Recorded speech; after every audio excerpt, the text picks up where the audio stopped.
Hello, and welcome to another episode of Rights for Women. The almost last episode of 2025 for Rights for Women, and it is Wednesday, December 11. As I record, this episode is going out this week. We're almost there. We're almost at the end of the year, and it's been a very interesting, busy, amazing year. I've had a great year on Rights for Women, but I'm going to do a wrap up episode next week and hoping to get a few of the guest hosts on board to talk about their years, what they're reading, what they're recommending over the Christmas holidays, and just a general wrap up for the podcast. So stay tuned for that. That will be out next week, the very last week before Christmas. On my own personal writing front, my news is that I have done my final revision of A Place to Call Home, the third book in the Blackwater Lake series, and that has now been sent off to my audio publisher, Belinda. And yeah, it's just always such a relief to get through those last edits. You're really over the manuscript by the time you get to that final edit. And I'm really happy to have finished the story and just to have brought the story of that character that I've taken through 3 books now. Eve Nichols, who started off in Blackwater Lake, continued her story on quite unexpectedly, but I did that a couple of years ago in Out of the Ashes. And now to finish off that part of her story, but the part that will be the end for me, in A Place of Her Own. And those books will all be out next year in print, probably coming out in Kindle in the early months of the year. And then all of my books will be back out in print with brand new covers. Very excited about the new covers with Vinci Books in around the middle of the year. So I will keep you posted about that. Just wanted to also remind you that if you are a writer and you're thinking about doing a writing retreat, or even if you haven't thought about it up until now, I have the Next Chapter writing retreat running from April 10 to 13 in beautiful Currajong in the Blue Mountains, the foothills of the Blue Mountains, so very accessible from Sydney at Curraweena House. We had a great time up there earlier this year with the group that I hosted up there for the retreat, and doing it all again from the 10th to the 13th of April.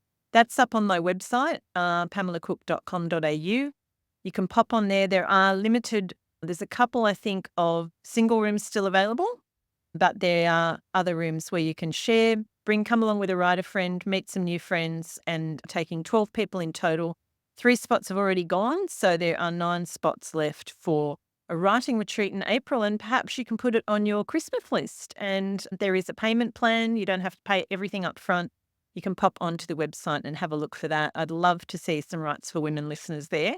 That would be amazing. And don't forget that my Turn Up the Tension course is also available until the end of the year on special at $199 for the whole 8 modules that you have lifetime access to. I will be breaking that up into smaller components going forward. You will maintain that lifetime access if you buy the whole course. So pop on there if you are looking for a writing course to take your writing to the next level in the new year, or even starting before Christmas if you've got some time on your hands. Now, let me get on to this week's guest on the podcast, our last formal guest for the year, and that is Nikki Gemmell. Now, I had the pleasure of chatting to Nikki probably about a month or so ago now about her new release, Wing, where I interviewed her at a book event at Warringah Mall Library.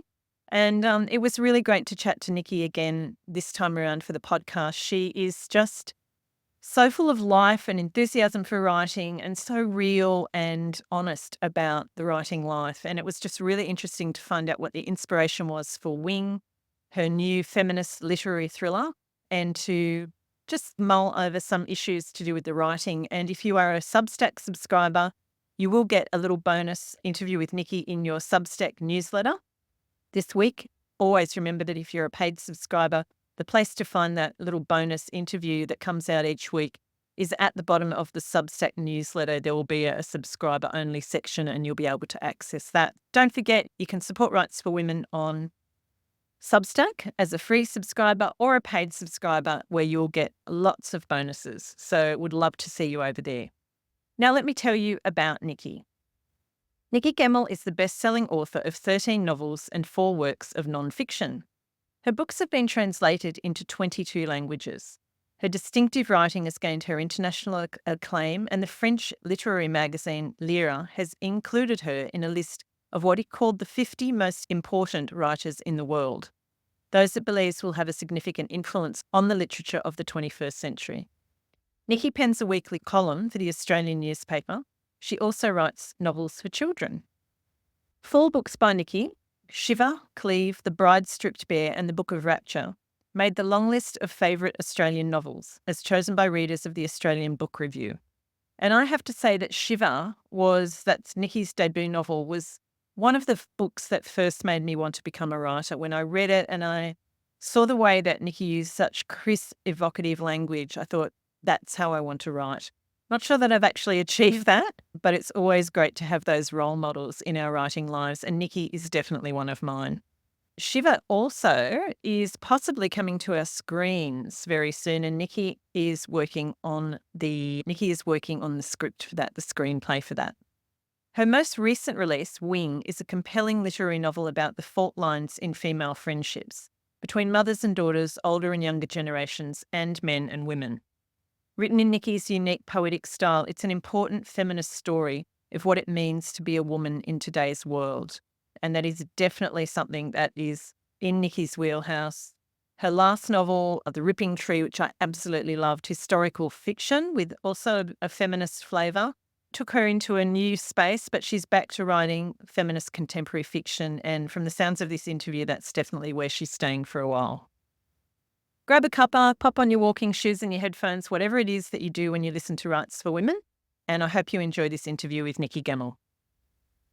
Nikki Gemmell, welcome to Rights for Women. It's so good to have you on the podcast. And I had the pleasure of chatting to you a few weeks ago at a library event, and we talked about Wing, and I'm very excited to be able to do it again. So welcome.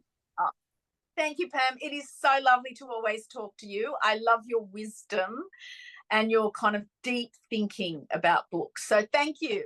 Oh, thank you, Nikki. That's so lovely to hear. We're here today to talk about Wing, your new release, which has been out for about, 5-6 weeks now? Yep. Yeah. And as I told you when I met you last time, I absolutely devoured this book. When I first started it, I thought, oh, this is going to be really different. This is really interesting. And it's got so many issues and so many great things in there that really are meaty and great to just dive into. And the way you write the story is brilliant. So can you tell the listeners, first of all, what it is about? It is about, it's a literary thriller. It's a feminist literary thriller.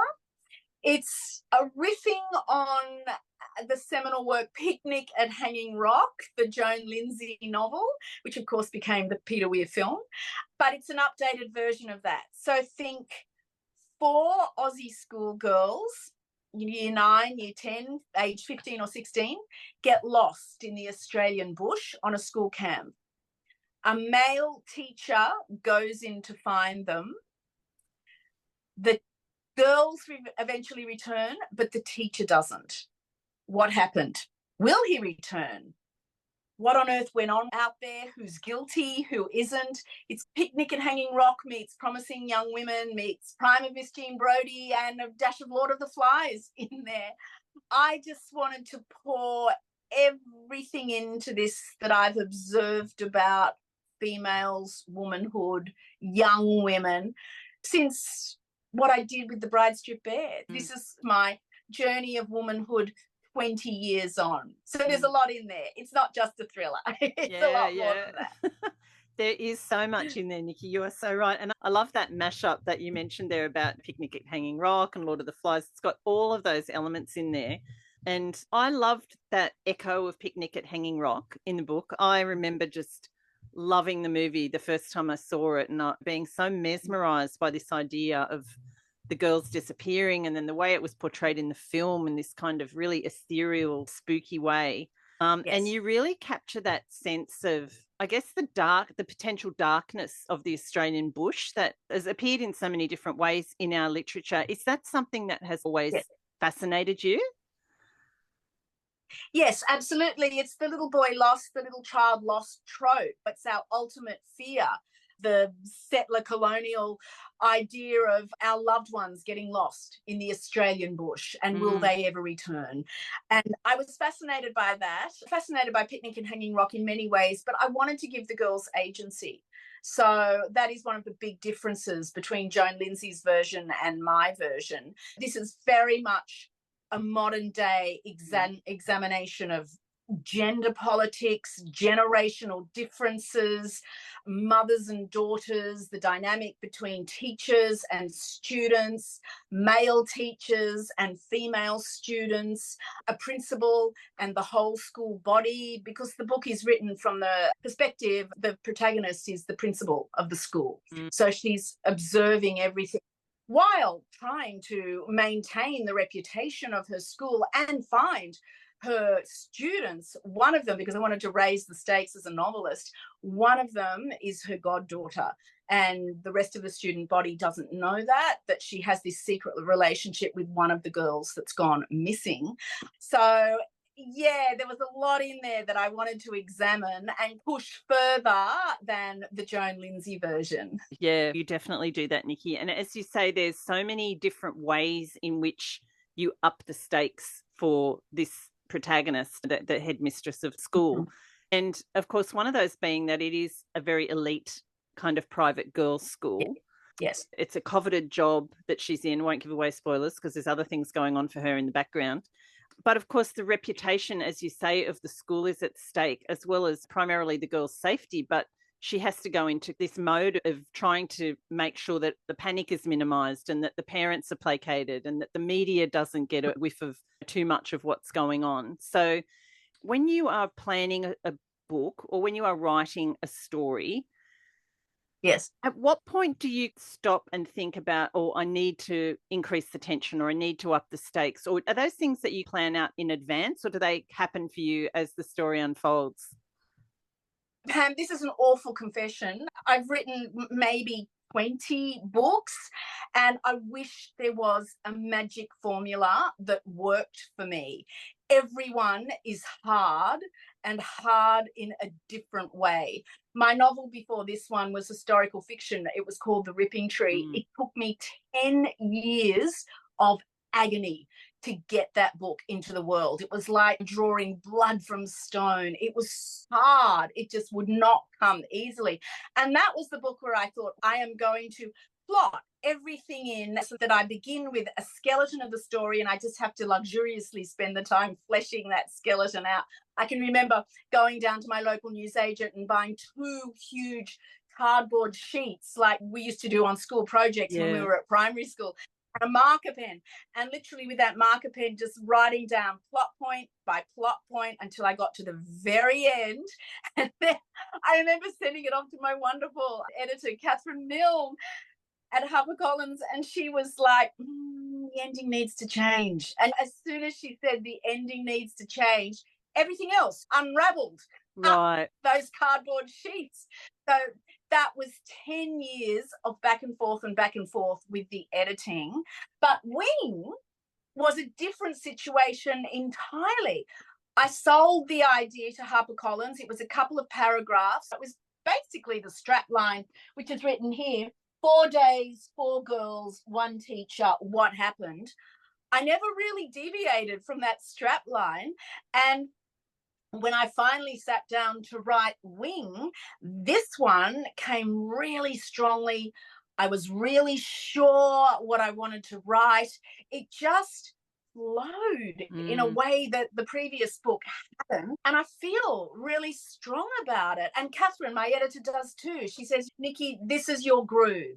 You're tracking the female journey from my first novel, Shiver, which was looking at a young woman starting out in her career, through to so many different works that I've done. Bride Strip Bear, which was about a young mother, that was 20 years ago. And this one, the protagonist is a menopausal woman. Her mental state feels like it's unraveling along with the world around her. She's stepping into invisibility. Her brain feels like it's fracturing as she's trying to hold a student body, a school together. So I feel like for me, my tuning forks as writers are Annie and Deborah Levi, Elena Ferranti. They really examine closely the female art, the female narrative through many books, from young womanhood through to old age. And I feel like with my books, that's what I'm doing too. And now that I've found my groove, this one came really strong, and I just knew what I had to write and what I wanted to write. There was a confidence to it. Mm. Hopefully, who knows, with my next novel, I'm just crossing fingers that it will be an easier experience too. It's so interesting, isn't it, that even after all of the novels you've written, all the books, nonfiction as well, and all the other writing that you do, that each one is its own kind of challenge and its own process. You know, there's no, like you say, there's no magic formula of how to write a book. Absolutely. They're all very different beasts. Mm. And I just wish I had that magic formula so that it was easier for me. But no, the only thing I would say is in terms of my writing, I've landed on a process of writing small paragraphs. If you can see in Wing, it's small paragraphs of information with a solid line between them. So it's not a regular type of setting out a page, but that in a way is my thought processes of writing. Think in distilled chunks, and then I'll write out a thought within a chunk, which is maybe 4 or 5 lines long, and then I will distill it. And those are the building blocks for the narrative of Wing. And then in a way, I thread the strong narrative through those chunks because I very much want readers to turn the page. And I'm loving the fact that people are saying they read the book very quickly or they couldn't put it down, because in a way, what I wanted to replicate was that feeling from my early days of reading, childhood, and as a young woman, as a young adult, when I would just read a book and the whole world outside would disappear and the evening would disappear as I read into the early hours, because I literally had to know what was happening next. It's been a long time since I've felt that grip of writing, and so I wanted to write a book, Wing, that had that gripped the reader if I possibly could. You certainly pulled that off, Nikki. But I have to say, as I loved Wing, but I absolutely adored The Ripping Tree. And I was very hopeful when we chatted last time. You were talking about The Ripping Tree and you said, oh, there might be a continuation of that story. Is that still on the cards?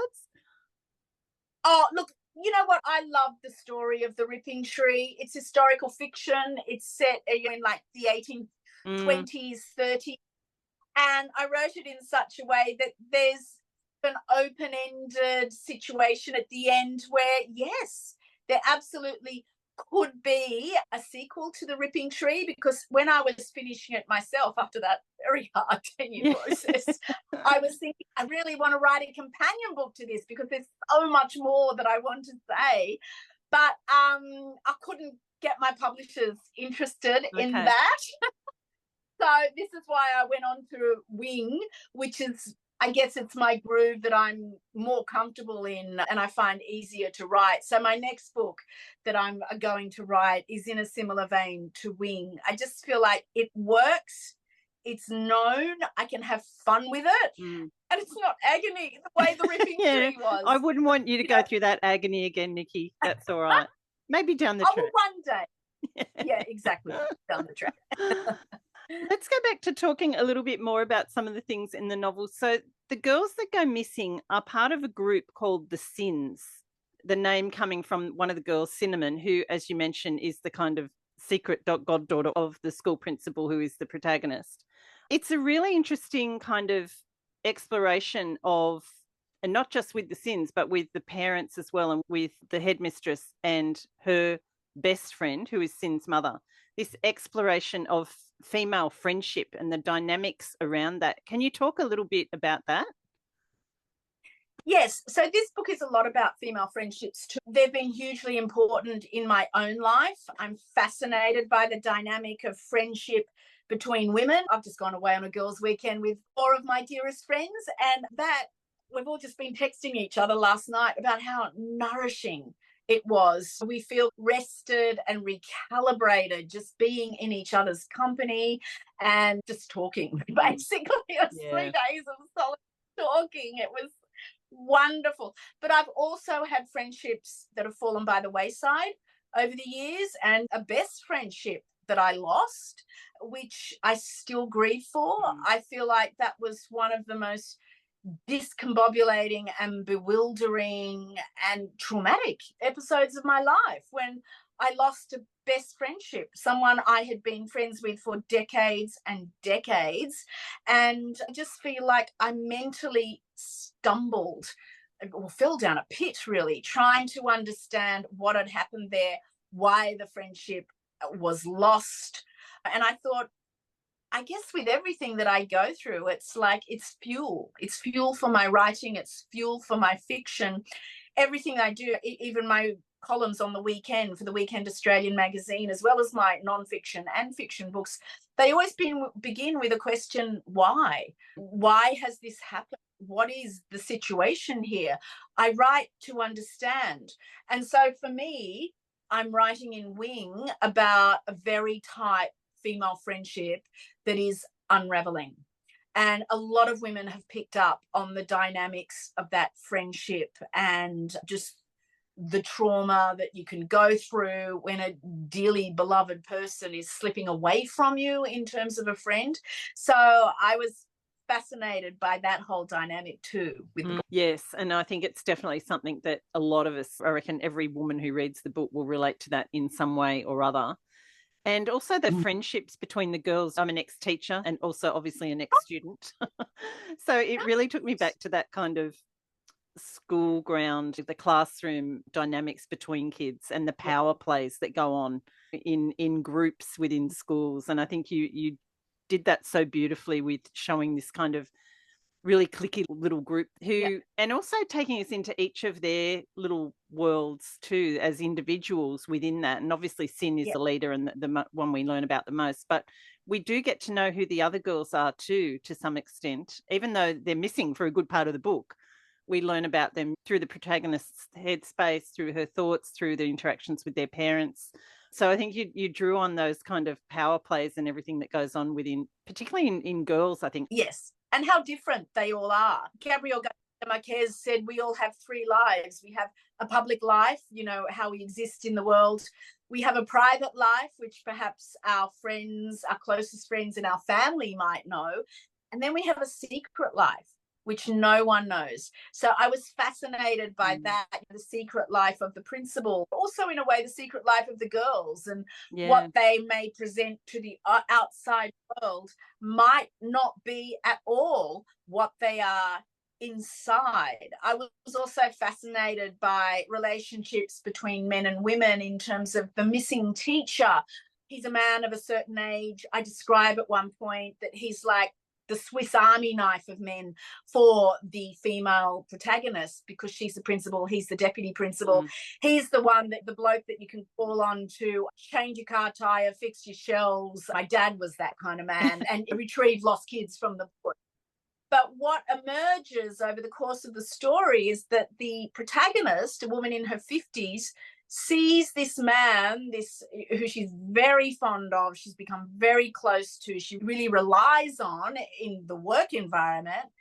We gradually realize that she sees him in a totally different way to what the how the schoolgirls see him. And I was fascinated by that different generations can see someone in an entirely different way. A couple of things you mentioned there, Nikki. One is the different levels of the people that we see. What's on the surface can be completely different to what's happening underneath, and you capture that so beautifully with the protagonist. And I think part of that is your choice of using that second person pronoun you as the narrative voice, and that's something you have done quite often.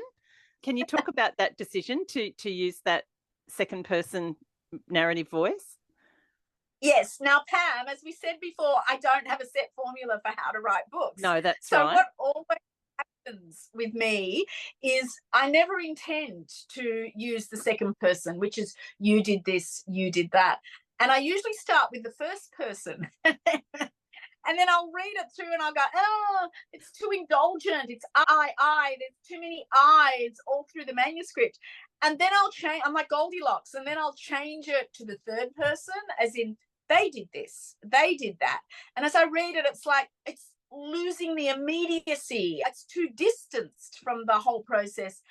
And then for some reason, I will always settle on the you. You did this, you did that. I did it. I think the first book I did it in was The Bride Stripped Bare. That was a similar process of trying to settle on the voice, which always takes me a little while with my books.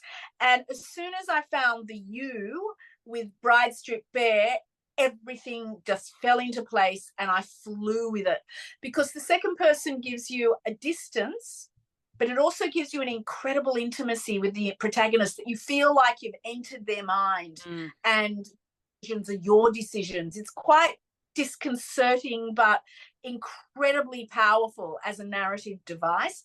And I also find it very freeing as a writer. I just find it clicks when I use the you. The first time I ever came across it was Jay McInerney's Bright Lights, Big City. And usually you can only sustain the second person with a very slim book, 100, 150 most. And when I read Bright Lights, Big City, it was like, oh, I had just entered the mind of a 20-something Manhattanite male who's nowhere near my experience at all. But I felt so grounded and solid with the writing. And I found for me that second person really works. And once again, with Wing, I think I started writing again with the first person and ended up eventually with the second person, and it just felt right. It was solid and it worked. I think very few people can do it, Nikki, and you do it so brilliantly. Oh, thank you. As you say, no, as a sustained for the voice of a whole novel. Often I would start reading something and after a while with a you, it'd be like, no, I can't get into this. But there's something about the way you do it that just works. So thank you. Oh, thank you. It might also be that I'm trying to really differentiate my fiction from my column writing, which every week I have 173 words for the Weekend Australian magazine. And that is because it's a column and opinion. That is I. Yeah. So perhaps just writing fiction alongside that, it's just too much I. Too much. Yeah. I found that voice, the second person voice, it's like a dual thing for me, the way it worked. It was like, it's almost omniscient, the voice, like you're doing this and you're doing that. But it's also, as you say, it also is like the voice of the character talking to themselves almost. Yes. It's why you feel like you get into their head. Which is when I wrote The Bride Strip Bear, I had wanted that to be a universal book for every woman, that every woman would relate to that and find something in that for themselves. The second person, this really is a great literary device to achieve that aim, that you chime with the honesty and the authenticity of it. It's just like I cheapen it by saying it's a narrative trick, but it's just a device that I lucked on very early in my career that I could make work for the kind of writing that I was interested in. Yeah, and it creates that really unique kind of voice for you too, I think, when you pick it up. Oh, this is Nikki Gemmell. Yeah. There you go. See, I love to hear that, because for me, I came of age with my writing in a world of very singular, strong voices. It was like Cormac McCarthy, Toni Morrison, Michael Ondaatje. It was Salman Rushdie, Martin A.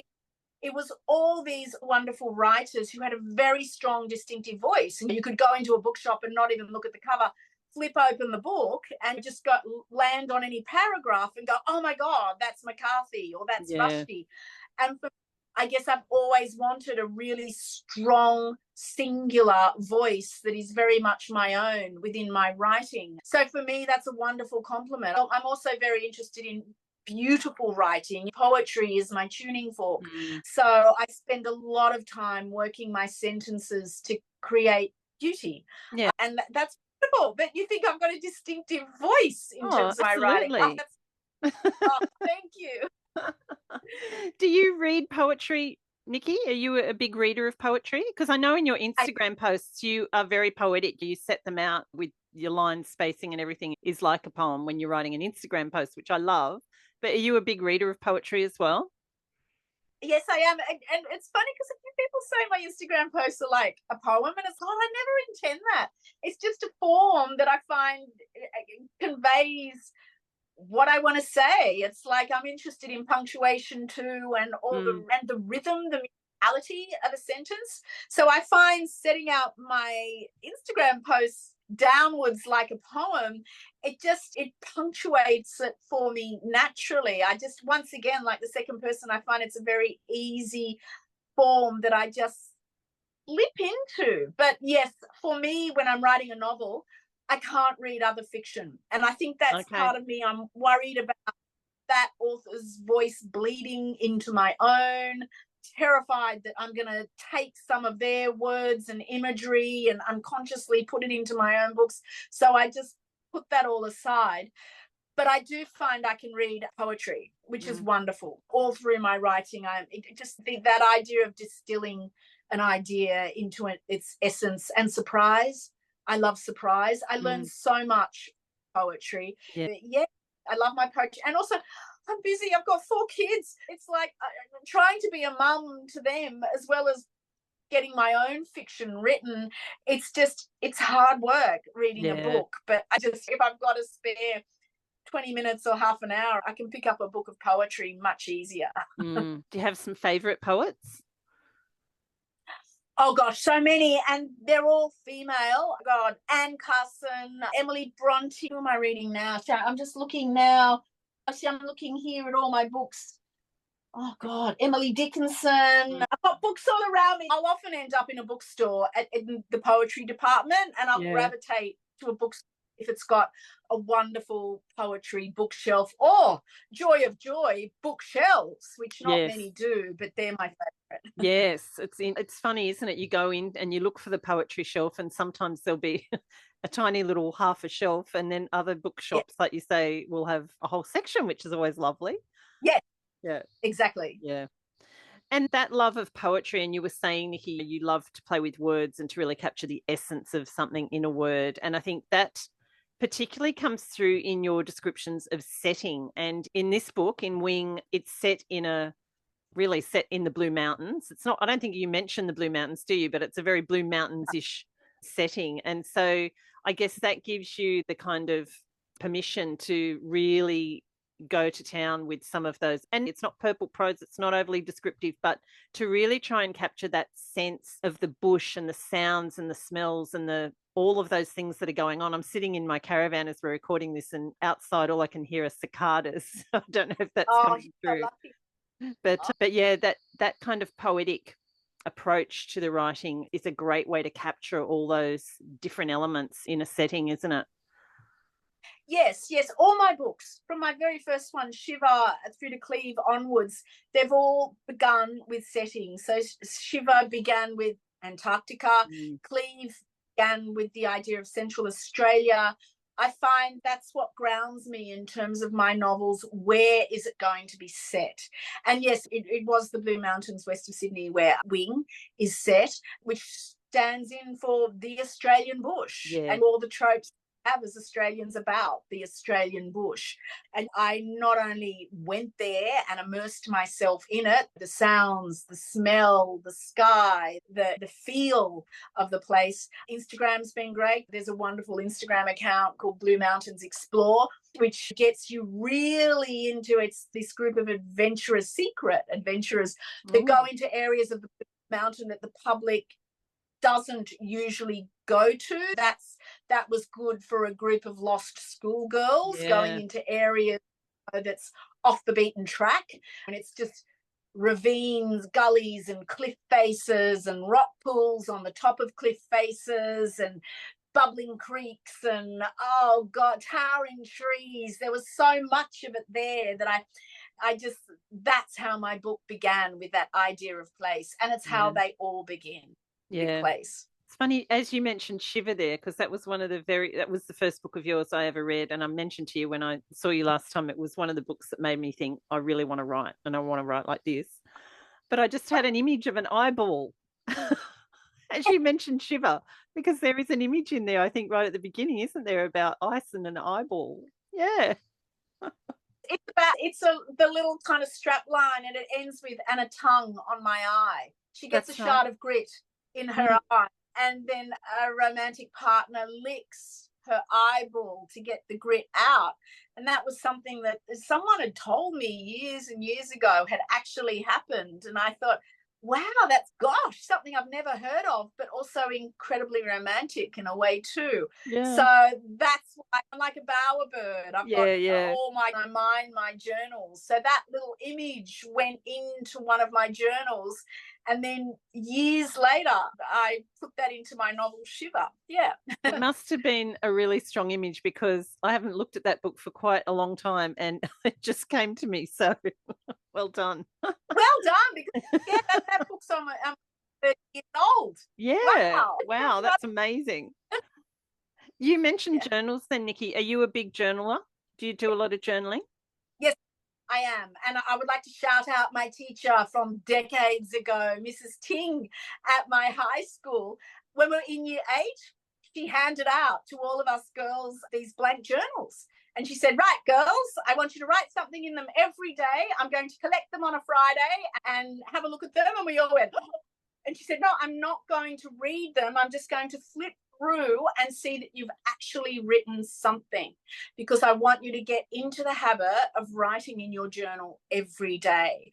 And lo and behold, I did, aged 13 or 14, whatever it was. I've still got that journal. That's journal number 1. I'm about, hang on, where is it? Oh, look, this is my latest one on my writing desk. Oh, that's gorgeous. It's journal number 14. And it's just, I can give you a little flip through. It's just, that's what I'm writing. Little chunks of whatever, little observations, novel titles, or that kind of thing, right up to recent times. And I just find it's such a handy way of capturing novel titles, character studies, something I might hear on the bus or train, a description of a certain tree or a sunset, whatever. It all goes in there, and then I mine it. Yeah. And in fact, which has like 16-year-old girls as protagonists, I went back to my early journals from high school, from when I was 14, 15, 16. Oh, really? And even though what I was talking about back then, which was probably Pizza Hut and roller skating and that kind of thing, I just wanted to capture the energy of the voice.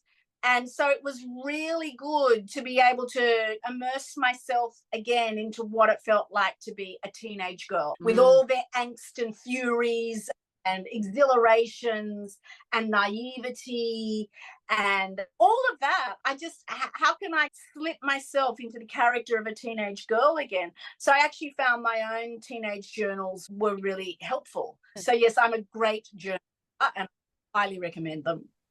Fantastic. One of the things, Nikki, of course, that has changed, you mentioned Pizza Hut and roller skating, and I can definitely relate to that from my youth, and ice skating too, as a matter of fact.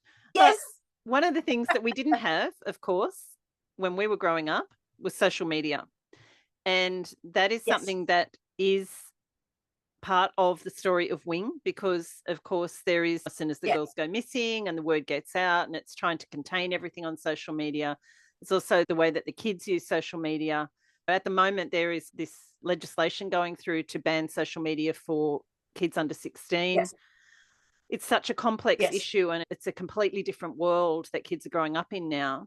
What are your thoughts, and what was your kind of, I guess, your logic or your reasoning in including that or filtering that through the story in Wing? I wanted to write a very contemporary story. Social media is a huge component of teenagers' lives. I've got a 13-year-old and a 17-year-old. I look at them and I just think it's unenforceable. I just don't know how it will possibly work.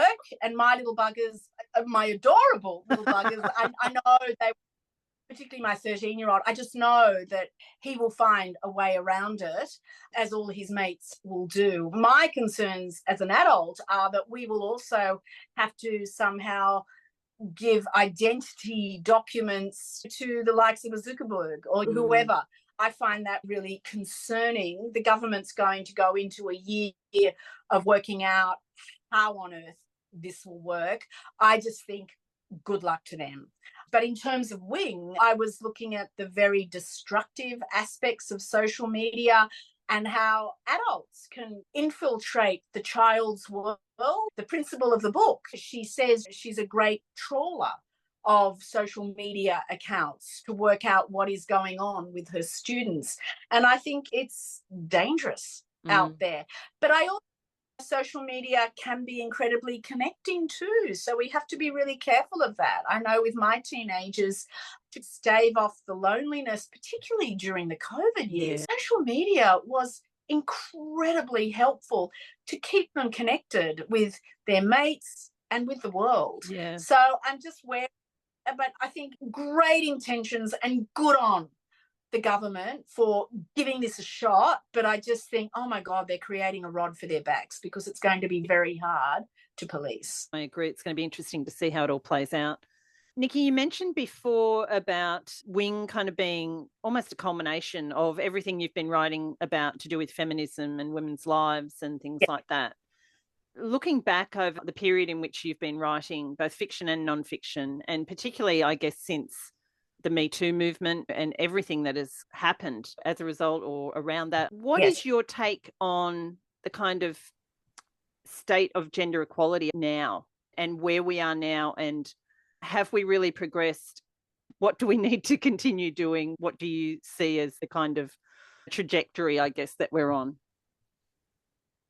Oh gosh, Pam, and is it a trajectory? I can't believe that in 2024 we're not further along the path. I'm just in the middle of formulating my column, my first column for next year, which is going to appear on January the 18th, a couple of days before Trump is inaugurated.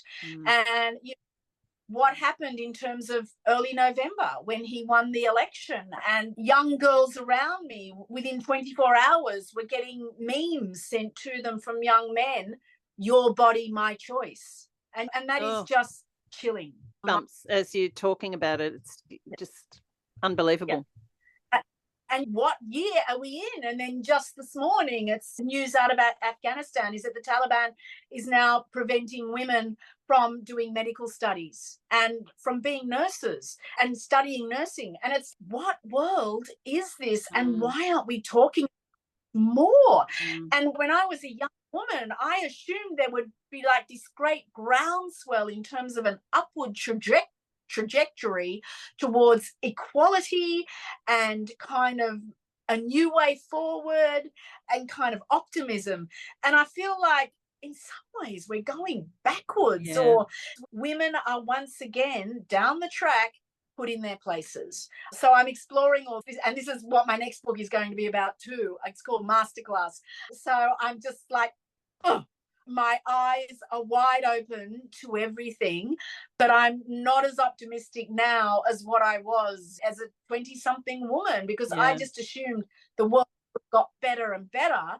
But I feel like this fight will continue through my daughter's generation, her daughter and their daughters after that. It's never ending, and it's exhausting for us older women who can see the breadth of our own lives and the breadth of history.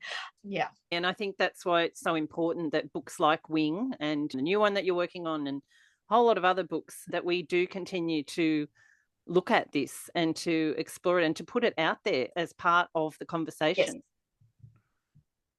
Yes, I write to provoke, to get people thinking. I also want there to be a ripping yarn in there, and there to be beautiful beauty and tenderness. And A Wing is about love too, in many different forms. Let's talk about the title while we're there, because I know that it wasn't the original title. No. So I did have another title, and my darling Catherine Milne and my beautiful first reader, Louise Thurtell, who is no longer with us. Oh, no, I'm so sorry. Yeah, the Wing is dedicated to her. For Louise, my blazing, the second edition. Lou died just before Wing was published, but her heart and her soul is in this. She loved it. She loved it in every way except for the title.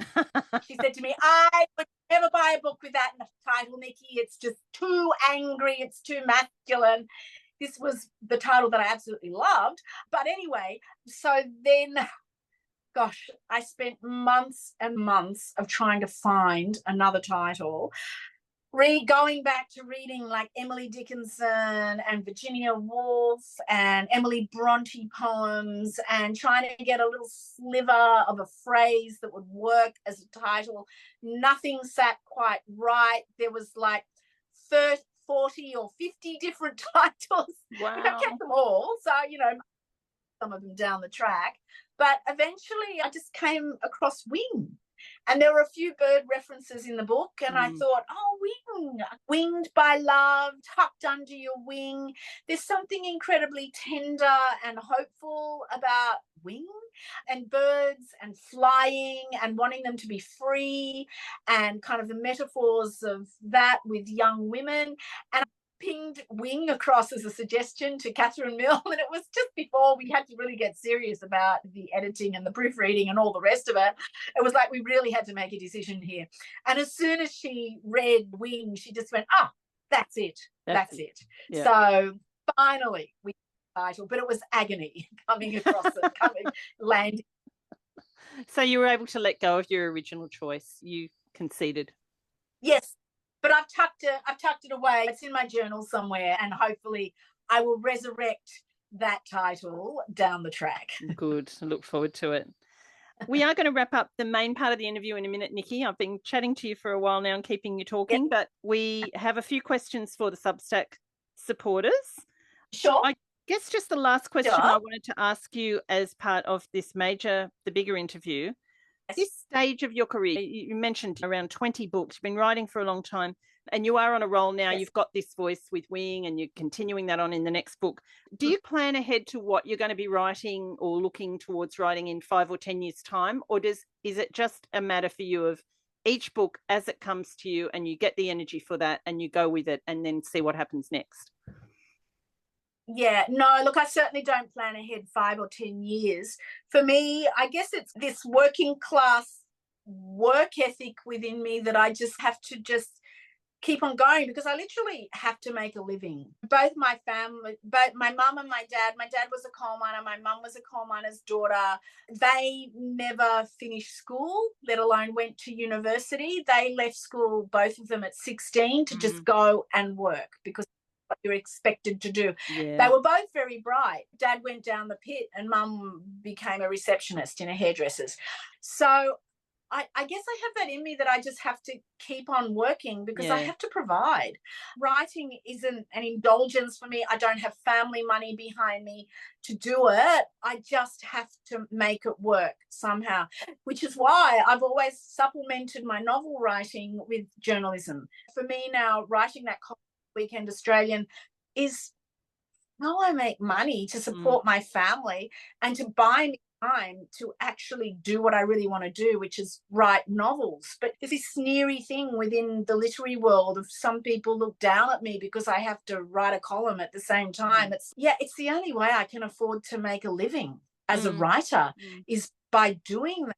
So for me, there's always this panic when I come to the end of a book and a book's being published of what next? What next? I've got to keep on going. I've got to keep bringing in the income for my family. So that's why I can say to you, I'm working on my next book. I'm contracted for that next book. And that's a big relief to me because it means I'm financially secure for the next couple of years at least. But then the panic will begin again as I come towards the end of that book. I've got to write again, because otherwise I just have to go off, just do a full-time job that wouldn't allow me the space and the time to write. It's interesting you say that about your parents. My mum was the same. She passed away last year. She was 98, but she left school when she was 14 and went into becoming a tailor, and she was always very determined that we would all get as much education as we wanted. 3 out of the 4 of my family went to university, and my sister had really great managerial jobs, and